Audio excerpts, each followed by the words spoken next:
Sir sir आज आप बलिया आए हैं सर, क्या कहना चाहेंगे? नहीं, बागी बलिया बहुत बार आने का अवसर मिला। ये वो मिट्टी है जिसने देश की संस्कृति, सभ्यता, संस्कार और देश की आज़ादी से लेकर के ऋषि मुनियों की परंपराओं को सदैव मजबूत करने का काम किया। आज उस मिट्टी का रज लेने का, उसको प्रणाम करने का अवसर श्रद्धेय विश्वविख्यात भगवान शिव की महिमा को गाने वाले आदरणीय प्रदीप मिश्रा जी की कथा में आदरणीय दयाशंकर मिश्रा जी, हमारे माननीय मंत्री जी द्वारा जो आयोजन किया गया था, उसमें आने का अवसर मिला है। मैं खुद अभिभूत हूँ। निश्चित रूप से आज जैसा लगता है कि पूरा बलिया वो भगवान शिव के मय हो गया है और मुझे भी उसके आशीर्वाद लेने का अवसर मिला है।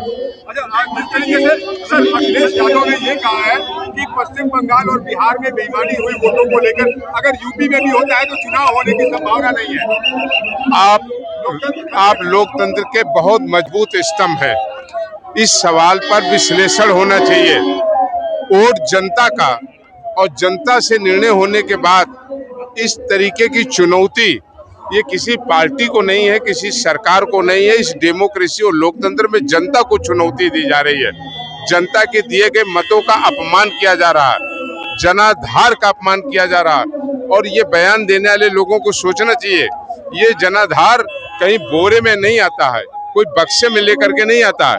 आम जनता, किसान, गरीब, नौजवान, माताएं, बहनें, बुजुर्ग सब मिल करके किसी दल के लिए लोकतंत्र में अपना मतदान करने का काम करते हैं। अगर मतदान का अपमान किया जा रहा है तो लोकतंत्र का अपमान है। क्या अखिलेश यादव चुनाव आते ही जो है किस तरीके से बीजेपी पर अलग अलग जो आरोप लगा रहे हैं, इसकी वजह क्या मानते हैं? नहीं, मैं किसी का नाम नहीं लेना चाहता हूं, लेकिन बहुत सम्मान से कहता हूं, दो कहावत नहीं चलेगी, मीठा मीठा हक, कड़वा कड़वा थू। जब आप जीत जाते हैं तो आप बहुत खुश होते हैं और मिठाइयाँ बांटते हैं। और लोकतंत्र में वही जनता जब अपने निर्णय से, अपने मन से कोई परिणाम ऐसा देती है जो आपके अनुकूल नहीं है तो आप उसे गालियां बकते हैं। दो धारी तलवार की तरह नहीं काम चलेगा। आज देश, पूरा का पूरा देश आज भारत के प्रधानमंत्री आदरणीय मोदी जी पर विश्वास कर रहा है। आज इस देश ने ये स्वीकार किया कि मोदी जी अगर हैं तो सब मुमकिन है। मोदी जी हैं तो विकास है, मोदी जी हैं तो सम्मान है, मोदी जी हैं तो विजन है, मोदी जी हैं तो विचारधारा है, और मोदी जी हैं तो सेवा है।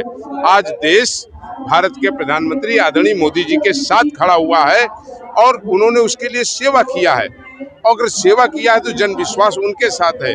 जो लोग आज जन विश्वास को खो चुके हैं, वो अपनी केवल जो उनकी खींच है उसको निकालने के लिए इस तरह के बयान देते हैं। राम मंदिर को लेकर जिस तरीके से मुख्यमंत्री योगी आदित्यनाथ ने SIT का गठन किया है, क्या कहेंगे इस पूरे मसले पर सर आप? नहीं, मैं बड़ी विनम्रता से कहता हूँ, राम मंदिर पर उन लोगों को बोलने का अधिकार नहीं जिन्होंने रामचरितमानस जलवाया, जिन्होंने भगवान राम के अस्तित्व पर सवाल उठाया, जिन्होंने माँ जगत जननी माँ सीता के ऊपर आरोप लगाया, जिन्होंने पवित्र पावनी गंगा माँ के ऊपर भी उन्होंने नाले के रूप में उसको कहलवाया हो, ऐसे लोगों को भगवान श्री राम के स्थान अयोध्या के विशाल मंदिर, भगवान श्री राम के अयोध्या मंदिर पर कोई टिप्पणी करने का कोई अधिकार नहीं रह जाता। जिस तरह से दान पेटिका कहा जाए, दान चोरी किया गया है, उसको लेकर क्या कहेंगे? सवाल इसका है, कहने वाले कौन लोग हैं जो भगवान राम को गाली दे रहे थे, जो भगवान के राम के अस्तित्व पर सवाल उठा रहे थे?